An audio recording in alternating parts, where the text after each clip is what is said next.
নমস্কার সকলকে, তৃপ্তি রান্নাঘরে সকলকে অনেক স্বাগত। তো বন্ধুরা দেখো, আজকে একটা ভীষণ টেস্টি মাছের রেসিপি নিয়ে এসেছি। তো রেসিপিটা প্রথম থেকে শেষ পর্যন্ত দেখার অনুরোধ রইল। তো দেখো, মাছগুলো আমি নিয়ে নিয়েছি, 3 পিস মতো মাছ নিয়েছি। খুব ভালোভাবে মাছটা আমি ভেজে নেবো আর ধুয়ে নিয়ে নিচ্ছি। আর দেখো, যেসব মশলাগুলো দেবো সেই মশলাগুলো আমি একটু রেডি করে নিচ্ছি। এখানে বেশ কিছুটা টক দই আমি ফেটিয়ে রেডি করে রাখলাম, আর একটা মশলা পেস্ট বানিয়ে নিচ্ছি। তো সেটার মধ্যে নিয়েছি 1 চামচ মতো পোস্ত, 1 চামচ চারমগজ বাটা, কয়েকটা কাজু বাদাম আর একটা আমন্ড।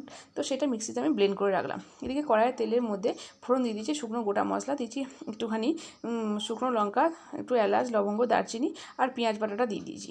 তো দেখো, পেঁয়াজ বাটাটা দেওয়ার আগে আমি অল্প একটু নুন দিয়েছি যাতে পেঁয়াজটা না ফোটে। তো দেখো, পেঁয়াজ বাটাটাও দিয়ে খুব ভালোভাবে নাড়াচাড়া করে কষিয়ে নিচ্ছি।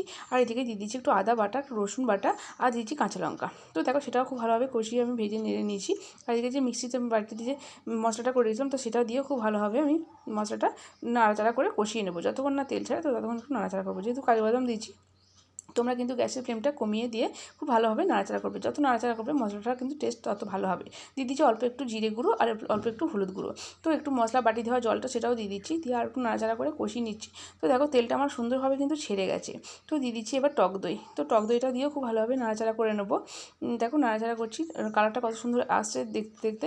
তো দেখো, তেলটা আমার ছেড়ে গেছে। এবার আমার যতটুকু জল লাগবে সেই জলটুকু আমি দিয়ে দেবো। তো দেখো, আর একটু নাড়াচাড়া করে নিলাম। দিয়ে দেবো অল্প একটু চিনিও দিয়ে দেবো স্বাদ মতো। যেহেতু একটু মাছের রেজালা টাইপের করছি, হালকা একটু মিষ্টি স্বাদ আসবে, তো এই জন্য চিনিও অল্প দিয়েছি। তো দেখো, জলও দিয়ে দিয়েছি। এবার আস্তে আস্তে মাছগুলো আমি একে একে দিয়ে দেবো। ফুটে গেলেই আর নামিয়ে নেবো। তো নামানোর আগে দিয়ে দিচ্ছি অল্প একটু গরম মশলা গুঁড়ো, সেন্টটা ভালো আসবে। তো দেখো, আমার কিন্তু মাছটা কিন্তু একদম রেডি হয়ে গেছে। দেখতে কত ভালো হয়েছে, খেতেও কিন্তু ভীষণই ভালো হয়েছিল। তো রেসিপিটা কেমন লাগলো আমাকে জানিও। যদি ভালো লাগে একটা লাইক করে চ্যানেলটা সাবস্ক্রাইব করে পাশে থাকার অনুরোধ রইল।